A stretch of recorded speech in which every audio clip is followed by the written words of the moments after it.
Angel Reese thought she was owning the spotlight.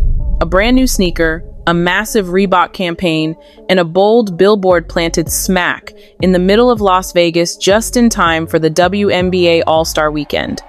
But instead of making headlines for her rise, she triggered one of the biggest marketing flops of the year.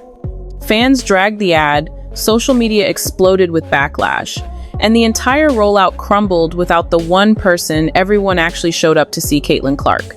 This wasn't just a misfire. We shall never know peace. At least when it comes to the WNBA space, it was this ad that Angel put out.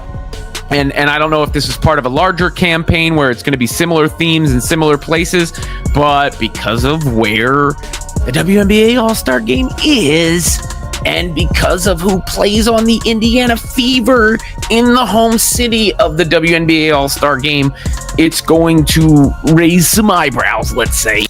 This was a full-blown embarrassment. It was supposed to be Angel's moment. A massive digital billboard lit up Vegas, showing her signature "I'm in your city" campaign. The timing? Not a coincidence. The WNBA All-Star Game was happening, just blocks away. But the second it dropped, fans started talking, and not in a good way. With Caitlin Clark ruled out due to injury, many felt Angel's campaign was trying too hard to fill a spotlight that wasn't hers to claim. Instead of feeling inspired, the internet said it felt forced. "Why launch this now?" one fan asked. "She's advertising a rivalry with someone who's not even there." Angel, me bound, prayer, Reese. You only relevant because you keep bringing up my precious CC. You want to pull up with your Billboard Reebok ad in Indiana talking about you in her trap. Man, stop it. You out of there. You hear me? My precious CC don't be in no trap. Real talk. You hear me?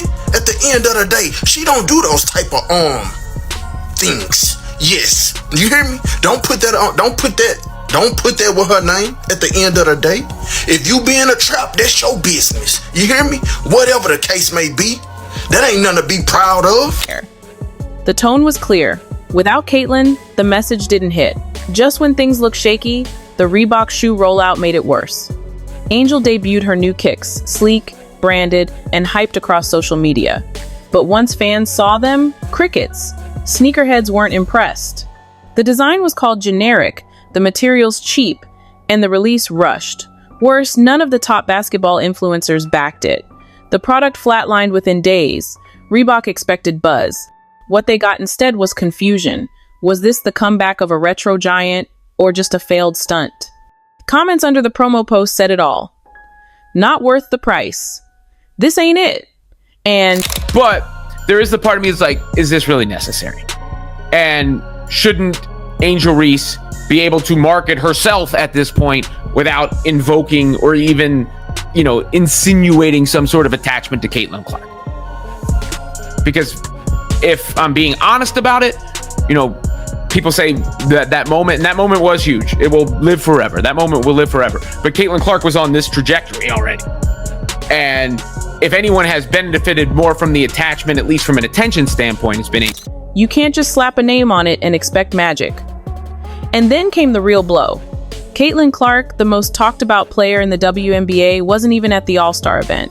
She was out with a groin injury, meaning all that Billboard energy aimed in her direction had nowhere to land. Without the buzz of a true rivalry moment, Angel's campaign felt empty. It was like hyping up a main event and finding out the headliner's missing. Ticket sales dropped 48%. The arena buzz collapsed. And fans online started calling the whole thing awkward, premature, and even desperate. Instead of capitalizing on the moment, Angel looked like she was chasing it.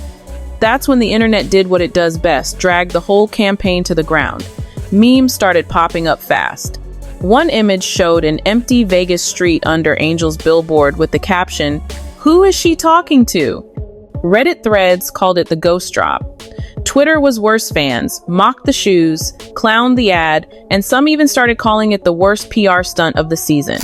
So the WNBA's All-Star Game went down 36%. That is a lot. That's more than a third from last year. Last year was over 3.4 million people, and it went down to 2.1. Now, You could say is a success. Yeah, for women's sport, that is still a lot of people. But at the same time, it really isn't a success because think about it. It's the only sport playing. It's the only game that's going. And you only can draw that. So, and this is with all the stars. Remember, guys. Influencers roasted the rollout saying, if you're going to talk that big, you better back it up on the court. But it wasn't just jokes. The buzz around the flop grew louder than the billboard itself. At first, Angel didn't flinch. She hit back online, saying the billboard was boss behavior and part of her plan to shift culture. But the internet wasn't buying it. Her tone came off as smug to some, defensive to others. And while a few fans backed her, the majority dragged the response as tone deaf. One tweet went viral saying, confidence is cool, but delusion ain't marketable. And then radio silence. Angel stopped reposting the billboard. Reebok went quiet. No more hype, no more promos, just a sudden disappearance like they were hoping everyone would forget. But the internet doesn't forget. This wasn't just a temporary L, this hit her brand hard. The campaign was meant to position Angel as the next big star in sports marketing. Instead, it exposed just how fast a rollout can collapse without strategy or timing. Reebok, trying to re-enter the basketball spotlight, now looks even more out of touch. No viral sneaker moment, no retail surge, just bad press and memes. And for Angel, the "I'm in your city" line became a punchline. Analysts started calling it a case study in overexposure. One headline summed it up, too much too soon. Now, this doesn't mean Angel's career is doomed, not even close. She's still a dominant presence on the court, and her personality draws headlines. But it does mean the spotlight is less forgiving than ever. Moving forward, brands may think twice before attaching themselves to narratives that feel forced. And Angel? She may need to rethink how she tells her story. Instead of chasing rivalries or viral wins, the focus might shift toward authenticity moments that resonate instead of ones that provoke. This flop won't define her, but it will follow her unless she pivots with precision, maturity, and a stronger connection to what fans actually want. Beyond Angel, this whole situation shines a light on the challenges facing the WNBA's marketing evolution. The league is growing, the talent is undeniable. But when marketing efforts feel like they're skipping steps, going for flash without foundation, they backfire. Fans want more than slogans. They want performance, timing, purpose. Angel's campaign was loud, but it wasn't layered. It didn't invite fans into her world, it just shouted over them. And in an era where everything is under scrutiny, from sneakers to sound bites, athletes can't afford to miss the mark this big. In the end, Angel Reese's Vegas moment will be remembered, but not for the reasons she hoped. The billboard is gone, the sneakers are collecting dust, and the lessons are piling up fast. You can't rush legacy. You can't fake rivalries, and you definitely can't outmarket bad timing. For Angel, the road ahead is still wide open, but the next move has to be smarter, sharper, and more in sync with the culture she's trying to shape. Because in the game of fame, one misstep can echo louder than a championship, especially when the world is watching.